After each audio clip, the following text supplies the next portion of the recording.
విజయవాడలో కేశినేని బ్రదర్స్ మధ్య యుద్ధం ముదిరింది. కేశినేని నాని ఆరోపణలకు కేశినేని చిన్ని కౌంటర్ ఇచ్చారు. నాని భారీ కుంభకోణం చేశారంటూ సంచలన ఆరోపణలు చేశారు. విజయవాడలో సుమారు 120 కోట్ల కుంభకోణం జరిగిందని చిన్ని ఆరోపించారు.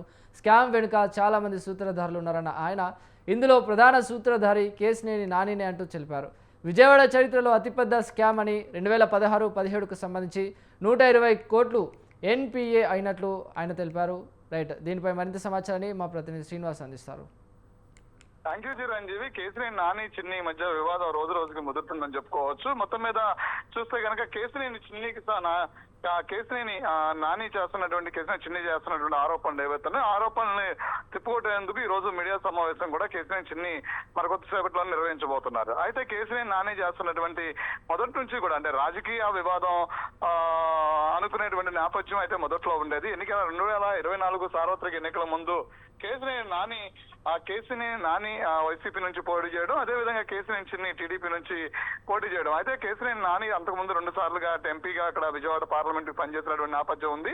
అదే కేశినేని అనూహ్యంగా రాజకీయాల్లో రావడం, ఎంపీగా పోటీ చేయడం, గెలవడం జరిగింది. అయితే తర్వాత అన్నదమ్ముల మధ్య వివాదం తారాస్థాయికి చేరిందని కూడా చెప్పుకోవచ్చు. అయితే కేశినేని నానికి సంబంధించినటువంటి ప్రతి అంశంలో కూడా కేశినేని చిన్నికి సంబంధించినటువంటి ప్రతి అంశంలో కూడా కేశినేని నాని సోషల్ మీడియా వేదికగా స్పందించడం, అంతేకాకుండా దానిలో పెద్ద ఎత్తున అవినీతి జరిగిందంటూ కూడా ఆరోపణలు చేయడం, దానికి సంబంధించినటువంటి సోషల్ మీడియా పోస్టులు చేయడమే కాకుండా అనేక సందర్భాలలో ఇటు ఈడీకి రాసినటువంటి లేఖ కావచ్చు, గతంలో కేశినేని చిన్ని అవినీతిపై స్పందించాలంటూ కూడా ముఖ్యమంత్రి చంద్రబాబుని బహిరంగంగా లేఖ రాసినటువంటి సందర్భాలని, అంతేకాకుండా కేశినేని చిన్నికి సంబంధించినటువంటి వివాదాలు ఏది తిరువురు ఎమ్మెల్యేతో ఉన్నటువంటి వివాదం కావచ్చు, తర్వాత లిక్కర్ కేసు బయటకు వచ్చిన తర్వాత లిక్కర్ కేసులో ఉన్నటువంటి నిందితులతో కేశినేని చిన్నికి సంబంధాలు ఉన్నాయని చెప్పని చేస్తున్నటువంటి ఆరోపణలు కావచ్చు, ఇవన్నిటికీ సంబంధించి పెద్ద ఎత్తున అన్నదమ్ముల ఇద్దరి మధ్య కూడా పెద్ద ఎత్తున వివాదం రగులుతున్న నేపథ్యం చూస్తున్నాం. అయితే ఈ నేపథ్యంలోనే కేశినేని నాని రీసెంట్ గా రాసినటువంటి ఈడీకి రాసినటువంటి లేఖలో అనేక ఆరోపణలు చేస్తూ కూడా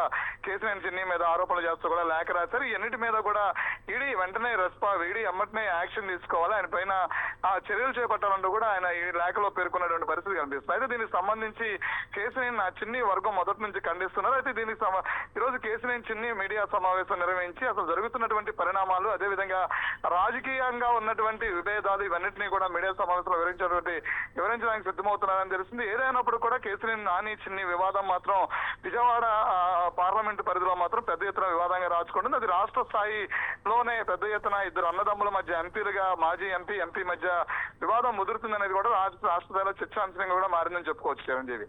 రైట్, థ్యాంక్ యూ శ్రీనివాస్.